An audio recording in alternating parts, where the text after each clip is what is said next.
Hi friends, welcome to Surya's kitchen.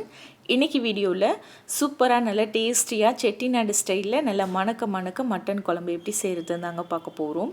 Mutton எடுத்தால் கண்டிப்பாக இந்த மாதிரி ட்ரை பண்ணி பாருங்கள். இப்போ குழம்புக்கு முதல்ல ஒரு மசாலா ரெடி பண்ணிக்கலாம். அதுக்கு அடுப்பில் ஒரு வானொலி வச்சுட்டு இதில் 2 டீஸ்பூன் அளவுக்கு எண்ணெய் ஊற்றிக்கோங்க. எண்ணெய் சூடானதும் 2 டீஸ்பூன் அளவுக்கு மல்லி, காரத்துக்கு ஏற்ற மாதிரி காஞ்ச மிளகாய், சின்ன துண்டு பட்டை, ஒரே ஒரு ஏலக்காய், 4-5 கிராம்பு, 1/2 டீஸ்பூன் மிளகு, 1 டீஸ்பூன் சீரகம், 1 டீஸ்பூன் சோம்பு, இது எல்லாம் சேர்த்துக்கோங்க.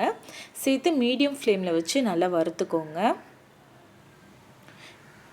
இது எல்லாமே நம்ம சேர்த்து வதக்கி அரைச்சி செய்யும்போது குழம்பு நல்லா டேஸ்ட்டாக இருக்கும், நல்லா வாசனையாக இருக்கும். நீங்கள் எக்ஸ்ட்ராவாக எந்த மசாலாவும் சேர்க்கணுங்கிற அவசியம் இல்லை. இப்போ இதெல்லாம் மீடியம் ஃப்ளேமில் நல்லா வறுபட்டதும் இதில் இப்போ ஒரு 10 முந்திரி பருப்பு சேர்த்துக்கலாம். முந்திரி பருப்பு அப்படி இல்லைன்னா ஒரு 2 டீஸ்பூன் அளவுக்கு கசகசா சேர்த்துக்கோங்க. இப்போ இது கூடவே ஒரு 10 போல் சின்ன வெங்காயம் சேர்த்துக்கோங்க. சின்ன வெங்காயம் இல்லைன்னா பெரிய வெங்காயம் சேர்த்துக்கோங்க. பட் சின்ன வெங்காயம் தான் நல்லா டேஸ்ட்டாக இருக்கும். இப்போ சேர்த்து இதையும் நல்லா வதக்கிக்கலாம். இப்போ இது கூட ஒரே ஒரு சில்லு தேங்காய் நல்லா பொடியாக கட் பண்ணி சேர்த்துக்கோங்க. தேங்காய் அதிகம் சேர்க்க வேணாம், சும்மா ஒரு 1/2 கைப்பிடி சேர்த்தா போதும். சேர்த்து நல்லா வதக்கிட்டு வெங்காயம் நல்லா வதங்கினதும் அடுப்பை ஆஃப் பண்ணிவிட்டு இதை நல்லா ஆற விட்டுருங்க. இது சூடு ஆறுனதும் ஒரு சின்ன மிக்ஸி ஜாரில் மாற்றிட்டு கொஞ்சமாக தண்ணி சேர்த்து நல்லா நைஸாக அரைச்சி எடுத்துக்கோங்க. இந்த மாதிரி இப்போ குழம்பு மசாலா ரெடி ஆயிடுச்சு. இப்போ குழம்பு வச்சிடலாம். அதுக்கு அடுப்பில் ஒரு குக்கர் வச்சுட்டு இப்போ இதில் ஒரு 2 டேபிள் ஸ்பூன் அளவுக்கு எண்ணெய் ஊற்றிக்கலாம். எண்ணெய் நல்லா சூடானதும் இதில் தாளிக்கிறதுக்கு ஒரு சின்ன துண்டு பட்டை, கொஞ்சம் சோம்பு, ஒரு அன்னாச்சிப்பூ, 4 கிராம்பு, பிரியாணி இலை போட்டு தாளிச்சுக்கோங்க. இது எண்ணெயில் நல்லா பொரியட்டும். இப்போ இது கூட ஒரே ஒரு பெரிய வெங்காயம் நல்லா இந்த மாதிரி ஸ்லைஸாக கட் பண்ணி போட்டுக்கலாம். இப்போ வெங்காயத்தை நல்லா வதக்கிக்கலாம். கொஞ்சம் நல்லா வதங்கி வரட்டும். வதங்கி வந்ததுக்கப்புறமா மற்ற பொருட்கள்லாம் சேர்த்துக்கலாம்.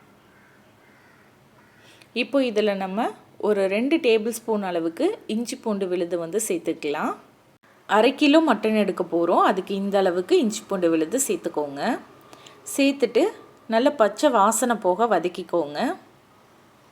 இஞ்சி பூண்டு பாத்திரத்தில் அடிப்பிடிக்காமல் இருக்க கொஞ்சமாக மஞ்சள் தூள் சேர்த்து வதக்குங்க.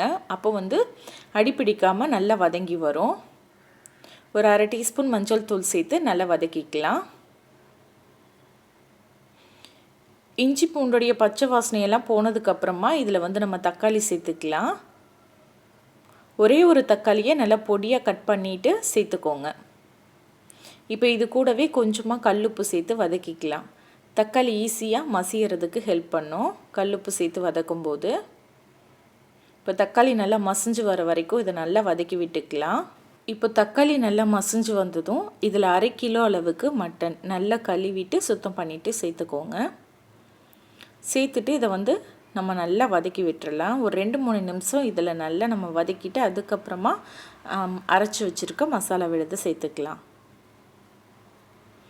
மட்டன் இதுலேயே நல்லா வதங்கினா தான் சாப்பிடும்போது ரொம்ப நல்லாயிருக்கும். ரொம்ப சப்புன்னு இல்லாமல் நல்லா டேஸ்ட்டாக இருக்கும். அதனால் ஒரு 2 நிமிஷம் நல்லா இந்த எண்ணெயிலேயே வதக்கி விட்டுருங்க. இப்போ இந்த மாதிரி நல்லா வதங்கி வந்ததும் இப்போ இது கூட நம்ம ஒரு 1 டீஸ்பூன் அளவுக்கு தனி மிளகாய்த்தூள் சேர்த்துக்கலாம். காஷ்மீரி மிளகாய்த்தூள் சேர்த்துக்கிறேன். இது நல்ல கலர் கொடுக்கும்.